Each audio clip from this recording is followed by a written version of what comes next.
அஸ்ஸலாமு அலைக்கும் வரஹ்மத்துல்லாஹி வபரகாத்துஹு. அல்ஹம்துலில்லாஹ். அன்பிற்குரிய சகோதரர்களே, நாம் தற்போது முஹர்ரம் மாதத்தை அடைந்திருக்கிறோம். இந்த முஹர்ரம் மாதத்தை பொறுத்தவரையில் இஸ்லாமிய மார்க்கத்தில் புனிதமிக்க மாதங்களாக கூறப்பட்ட 4 மாதங்கள்ல ஒரு மாதமா இருக்குது. அதே நேரத்தில் இந்த முஹர்ரம் மாதத்துல 9வது 10வது நாட்கள்ல ஆசுரா தாசுவா என்று 2 நோன்புகள் இருக்கின்றன. அந்த நோன்புகளை நாங்கள் நோட்கணும் என்று இஸ்லாம் நமக்கு வழிகாட்டுது. இதுக்கு அடிப்படையான காரணமாக இஸ்லாம் சொன்னது என்னவென்று சொன்னால், மூசா அலைஹிஸ்ஸலாமும் அவர்களுடைய சமுதாயமும் பிறவுனுடைய அந்த கொடுமைகளிலிருந்து பாதுகாக்கப்பட்டு கடல் கடக்கச் செய்து அவர்கள் அல்லாஹ் காப்பாற்றியதற்காக யூதர்கள் அதற்கு நன்றி செலுத்தக்கூடிய விதத்தில் அந்த தினத்தை பெருநாளாக கொண்டாடினார்கள். அந்த காரணத்தில் அவங்க நோம்பும் நோற்றார்கள். நாங்கள் மூசா அலைஹிஸ்ஸலாத்துக்கு ரொம்ப நெருக்கமானவங்க, உரிமையுள்ளவர்கள் என்ற வகையில் நாங்களும் அதற்கு அல்லாஹ்வுக்கு நன்றி செலுத்தக்கூடிய விதத்தில் நோன்பு நோக்கணும் என்பதுதான் இதனுடைய அடிப்படையான நோக்கமாக இருக்குது.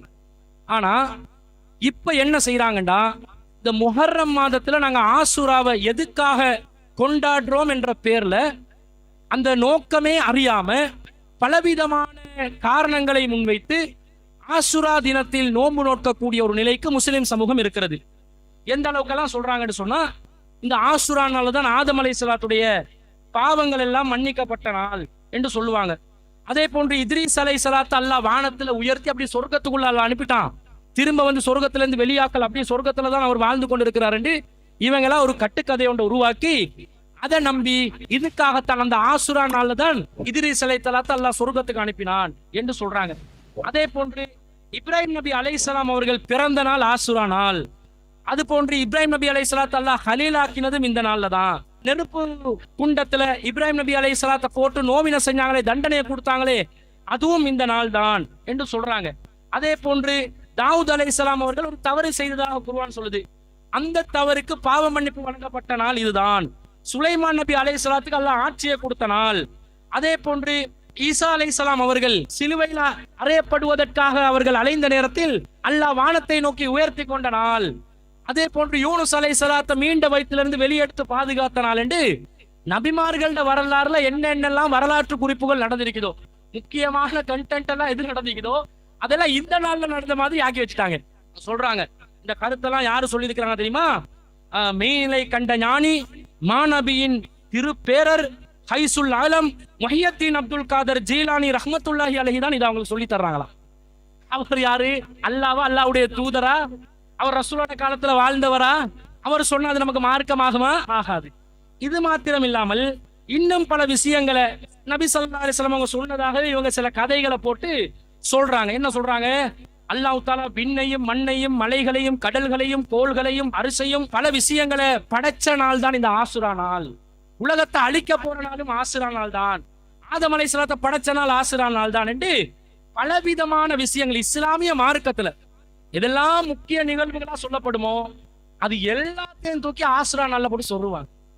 அடுத்தது என்ன பண்ணுவாங்க தெரியுமா?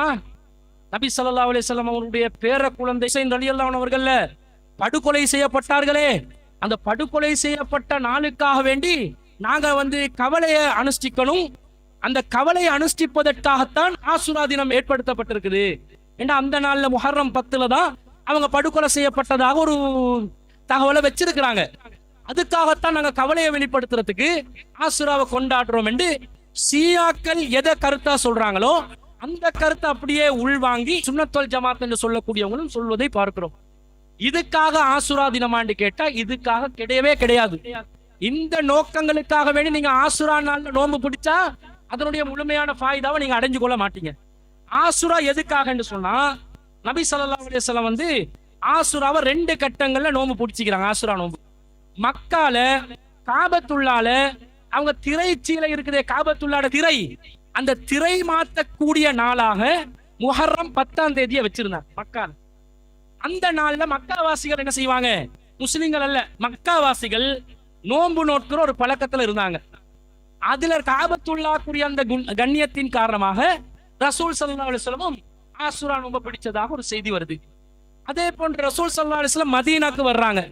மதீனாக்கு வர்ற நேரத்துல யூதர்கள் எல்லாம் ஆசுரா நாள புனிதமா கருதி பெருநாளா கருதி நோன்பு நோட்டு கொண்டாடுறத பாக்குறாங்க. அப்ப இதை பார்த்த நபி ஸல்லல்லாஹு அலைஹி வஸல்லம் ஏன் இவங்க இப்படி செய்யறாங்கன்னு கேட்ட நேரத்துல மூசா அலைஹிஸ்ஸலாத்தையும் அவர்களுடைய சகாக்களையும் அல்லாஹ் காப்பாற்றிய நாள் என்பதனாலதான் நாங்க இதுக்கு கண்ணியத்தை கொடுக்கிறோம் என்று அவங்க சொன்னாங்க. அப்போது நபி ஸல்லல்லாஹு அலைஹி வஸல்லம் என்ன சொன்னாங்க? மூசா நபி அலைஹிஸ்ஸலாத்துக்கு நாம் தான் அதிகமாக உரிமை கொண்டாடக்கூடியவர்கள், எனவே ஃபஸூமுஹு அன்தும், நீங்களும் அந்த நாள் நோன்பு நோற்றுக் கொள்ளுங்கள் என்று கட்டளையிடுறாங்க. அப்ப மூசா அலைஹிஸ்ஸலாமும் மூசா அலைஹிஸ்ஸலாத்தோட சகாக்களும் பாதுகாக்கப்பட்ட நாள் என்பதனாலே ஆசுரா நாளுக்கு நாங்க என்ன செய்யலாம்? அல்லாஹ்க்கு நன்றி செலுத்தும் விதமாக நோன்பு நோக்கலாம். இந்த ரெண்டு காரணம் மட்டும்தான் நோன்பு நோக்கிறதுக்காக வருது, வேற எந்த காரணமும் வரல. இது அல்லாத வேறு நோக்கங்களை வச்சு நாங்க என்ன செய்ய முடியாது? நோன்பு நோக்க முடியாது. மக்கா விஷயத்துல கூட அது காபிர்கள் செஞ்ச வேலை, ஜாஹிலியா கால மக்கள் செஞ்ச வேலை, அதுக்கு கூட மார்க்க சாயல் பூச முடியாது. நபி ஸல்லல்லாஹு அலைஹி வஸல்லம் மதீனால எதை மார்க்க காரணமா சொன்னாங்களோ அது மட்டும்தான் ஆசுராக்கு காரணமாக வந்து நிற்கும். எனவே முஹர்ரம் 9, 10 ஆகிய 2 நாட்கள்ல நாங்க நோன்பு நோக்கணும். உண்மையிலே ஆசுரா என்பது முஹர்ரம் 10 தான். 10வது நாள் தான் மூசா அலைஹிஸ்ஸலாம் பாதுகாக்கப்படுறாங்க முஹர்ரம் 10ல. ஆனா ரசூல் ஸல்லல்லாஹு அலைஹி வஸல்லம் எங்களுக்கு என்ன சொல்றாங்க? 9லே நோன்பு நோக்க சொல்றாங்க. நான் அடுத்த வருடம் உயிருடன் இருந்தால் 9லே நோட்பேன் என்றாங்க. அப்போ 9 என்பது யூதர்களுக்கு மாறு செய்வதற்காக நாங்க நோன்பு நோக்கிறது. 10வது தான் ஆசுரா நாள், அதுலதான் நோன்பு நோட்பது சுன்னத்து. 9ல எதுக்காக நோட்கிறோம் என்றா யூதர்களுக்கு மாறு செஞ்சு அல்லாஹ்க்கு நன்றி செலுத்தணும் என்றதுக்காக 9ஐயும் சேர்த்து நாங்க என்ன செய்யணும்? நோன்பு நோக்கணும். அப்போ 9, 10 ஆசுரா நாள்ல நோன்பு என்பது இஸ்லாத்துல வலியுறுத்தப்பட்ட ஒரு சுன்னத்து. அது ரமலான் நோன்புக்கு அடுத்தபடியாக இஸ்லாத்துல முக்கியத்துவமானது. ரமலான் நோன்பு கடமையாக்கப்படுவதற்கு முன்பதாக நபி தோழர்கள் எல்லாம் இந்த ஆசுரா நோன்பு தான் கடமையான நோன்பு மாதிரி செஞ்சு வந்தாங்க. ரமலான் கடமையான பிறகு ஆசுரா நோன்பு என்பது விரும்பினா நோற்றுக்கொள்ளுங்க, விரும்பாட்டி விட்டுருங்க என்ற மாதிரி இஸ்லாமிய மார்க்கம் நமக்கு வழிகாட்டுது. எனவே இதை நாங்க என்ன செய்யணும்? நோன்பு நோற்று கொள்ள வேண்டும். இந்த நோன்பு நாங்க நோற்றோம் என்றா கடந்த ஆண்டு நாங்கள் செய்த பாவத்துக்கு அது பரிகாரமாக அமைந்து விடுகிறது என்று நபி ஸல்லல்லாஹு அலைஹி வஸல்லம் அவங்க நமக்கு வழிகாட்டி இருப்பதனால, இதுல நிறைய நன்மைகள் இருப்பதனால இந்த நோன்பை நாங்க நோட்பதற்கு முயற்சி செய்ய வேண்டும். இந்த வருடத்துல முஹர்ரம் தலைப்பிறை தென்படாத காரணத்தினால துல்ஹஜ் மாசத்தை 30ஆக பூர்த்தி செஞ்சு ஜூலை மாசம் 8ஆம் தேதியிலிருந்து தான் முஹர்ரம் மாசம் ஆரம்பிக்கிறத அறிவிச்சாங்க. அந்த வகையில முஹர்ரம் 9, 10 என்பது ஜூலை 16, 17 செவ்வாய்க்கிழமையும் புதன்கிழமையும் தான் தாசுவாவும் ஆசுராவும் வருகிறது. அந்த நாட்கள்ல 2 நோன்புகளை நாங்க என்ன செய்யணும்? நோற்று அந்த அல்லாவிடத்தில் நாம் பெறக்கூடிய நன்மதிப்புகளையும் நன்மைகளையும் அதிகம் நாங்கள் பெற்றுக்கொண்டு இறைவனுடைய திருப்பொருத்தத்தை அடைந்தவர்களாக நாம் வாழ வேண்டும். எனவே வலியுறுத்தப்பட்ட இந்த நோன்புகளை நீங்கள் அனைவரும் நோக்குமாறு, உங்களால் சக்தி பெற்றவர்கள் கடமை கிடையாது, சக்தி பெற்றவர்கள் நோக்குமாறு கூறிக்கொண்டு விடை பெறுகிறேன். வாஹிரு தாவானா அனில் ஹம்துலில்லாஹி ரபில் ஆலமீன்.